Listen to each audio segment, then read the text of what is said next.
That's right, we're back.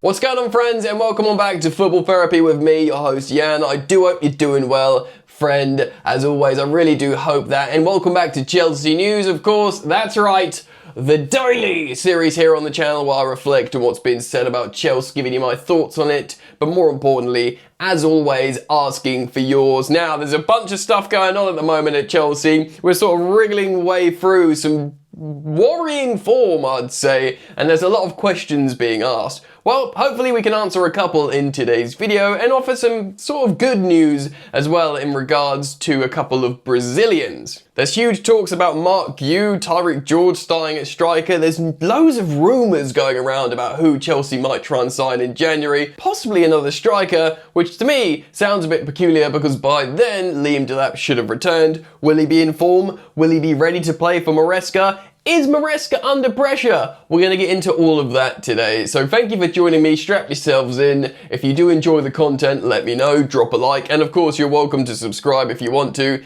Hit the bell if you choose to. And let's get into it. So let's start off with some Samba boy news. Both Joao Pedro and Andre Santos have not been selected for Ancelotti's latest Brazilian national team selection. That's right, they won't be sambering with the rest of the crew. Andre Santos is of course injured at the moment. He won't be ready until after the international break, so that won't come as a big surprise. We need him to be fully rested and ready. And probably more importantly, Joao Pedro, who we have been red zoning for a while now. He's been not only has he been playing in all the games, because he's sort of the best striker option at the moment, more on that in a second, but he's been playing with 10 men. So he's been pressing by himself because one of his teammates have got sent off, and that means there's an extra forward, well, there's not an extra forward, there's one less forward up there pressing with him, so he's doing the running of two forwards by himself. He's not really been the same since the last international break when he had to play in altitude in Bolivia, and even said to Maresca,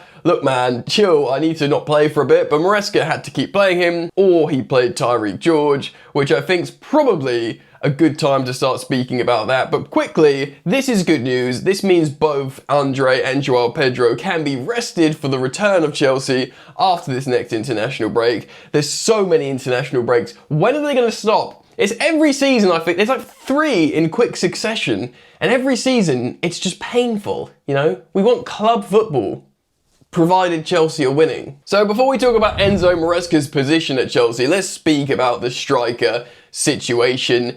Mark Yu has not been used, and of course the conspiracy has arisen that Chelsea will never use him. This is becoming less of a conspiracy because it's been referenced on reputable outlets like The Athletic now, that if Chelsea play Mark Yu in any competition at this point, he will be cup tied. So what they're trying to do is not play him at all until January, bless him, and then they'll be able to send him out on loan somewhere else. Now, this is absolutely ruddy mental. First of all, Chelsea fans like Mark Yu. He's probably the closest thing we've got to Liam Delap. And you know, Liam Delap against West Ham allowed Joao Pedro to cook him behind him, all the other players. A proper centre forward that can occupy opposition centre-backs and allow Chelsea's attacking flair talent to do their stuff, really. That's what we want. That is what we want, and that's what we're not getting. Mark Yu was trusted by Maresca last season, a little bit in the Prem, obviously a lot in the Conference League, but scored quite a few goals, and he hasn't even been touched this season. It's such a shame because he went on loan to Sunderland, scored for them in the Cup. Of course, apparently he's not cup tied because of a rule change, but we can't expect to see him play for Chelsea because of this new rumour. And Sunderland are going really, really well in the Premier League. There's a great feeling there. It was a great loan that we ripped him away from to come and literally do nothing. And now what's the plan? The plan is to not utilise him at all? Is he literally, why is he on the bench? Are you just giving this kid outings to like go in like on tour around like Europe and the UK, like to sit on different benches and watch your team play? Like, look, we know you're a professional footballer and you want to play really well, but look, you can go and watch all these games for free with your teammates and cheer them on. Like, you might as well chuck another kid from the academy on the bench if that's the plan. I feel so profoundly bad for Mark Yu if this indeed is the plan to like not utilize him at all? Because he would, for me, and again, I'm not a football manager, but I think this kid would actually help us more than the likes of Tyreek George. Now, Tyreek George, of course, is an excellent attacking winger. He's a good young talent. He's a teenager still. But Maresca's obsession with playing him up front has to end. Take a look at this graphic from The Athletic referencing his stats from Chelsea's 1-0 win against Benfica in the Champions League. It's harrowing stuff. He was 21st match rank for total passes completed, no progressive passes, 19th for carries, no progressive let's just look at those stats. Really, really horrific stuff. Now, this is really, really worrying from a Chelsea fan perspective. Maresca has had this before, like a couple of peculiar obsessions. Last season it was putting Malo Gusto in the right pocket. Of course, we know he likes to play with a box midfield in possession. So essentially you'll have 2 defensive midfielders and 2 attacking midfielders. And you'll still have a front 3, so you'll have a defensive 5 and an attacking 5. You see this all the time in football. We had it with Thomas Tuchel with a back 3 system in possession. This is essentially what happens with Chelsea in possession as well. Without wing backs, you have wingers. Last season, he tried to invert either Cucurella or Malo Gusto into those sort of half spaces, and it did work a lot with Cucurella at times. He scored a lot of goals. Malo Gusto, it was a catastrophic failure, and it was an obsession of Maresca's that went on for far too long. Now, personally, you guys know I'm a fan of Enzo Maresca. I want him to sort of get his chance to continue working. I can't promise you he's going to be a success, but I think he's the best option for the moment. And although he did go back on, that decision with Gusto, and we saw Gusto play, for example, in the Club World Cup final as a flying fullback like he used to under Pochettino, and he looked good. He can look good every now and again, though of course now his form's dropped. That's kind of different from being played out of position. He's just not playing very well, which is a rather frustrating thing.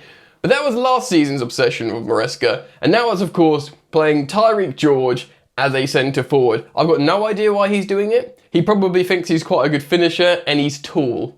And he's quite slight, but he's not tiny. But I don't think it's a height thing, because we saw Pedro Neto play as a false 9 for loads last season. And I, like many other Chelsea fans out there, would probably much rather see Pedro Neto play as a false 9, and then you can accommodate Estevao on the right, and then one of Garnacho or Gittins on the left, or of course Palmer when he returns. Palmer can sort of play. To be honest, I'd rather see Palmer and Estevao swap wings like we saw a little bit, and see Pedro Neto as a false 9. Maybe an interchanging fluid front 3.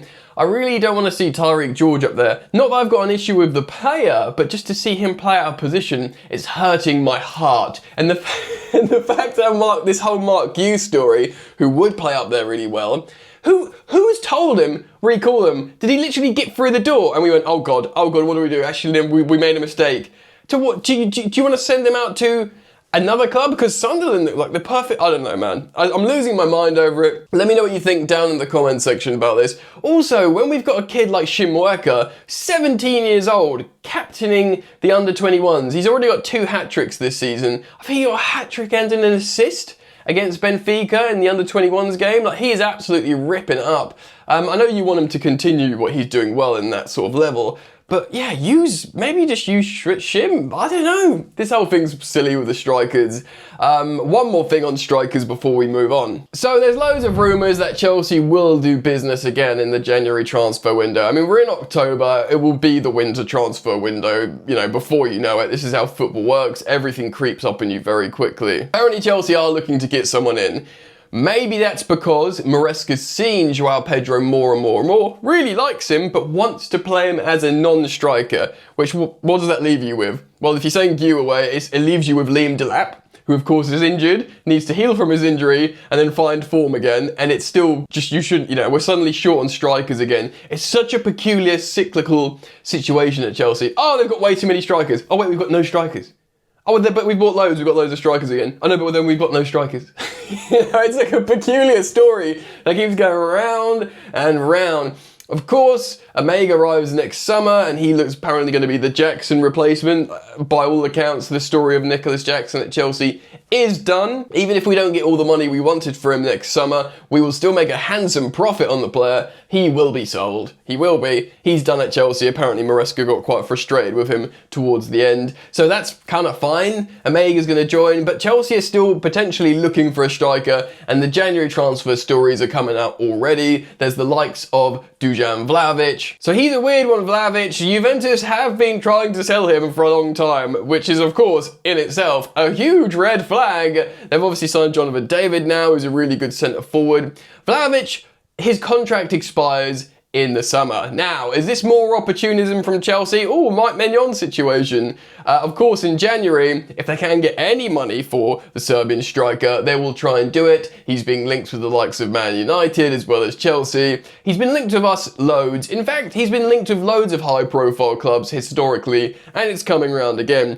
This stinks of market opportunity. Now, many of you will be like, no thank you, and some of you who've watched him before will be like, sure. His highest market value on Transfermarkt is listed as 85 million euros, current market value 35 million euros. You'd imagine if it's a January transfer, it would obviously be a significant fee, because all January transfers are, even with just 6 months left on your deal, because of course the selling club realises they're helping you out massively.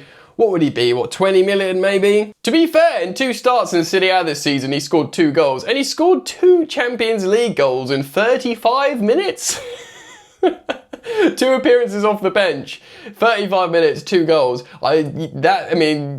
He's 25 years old. There's a player there. To be honest, it doesn't inspire an immense amount of confidence in me. Like, oh, Dusan Vlahovic. It's sort of like, yeah, it feels like market opportunity vibes. In terms of that, what I'd really be excited about is getting Mike Maignan over the line. Of course, the whole thing at the moment with Maignan and the Chelsea goalkeeping situation is there's this idea that Rob Sanchez's underlying stats are good, that he's a good shot stopper, he can make good passes.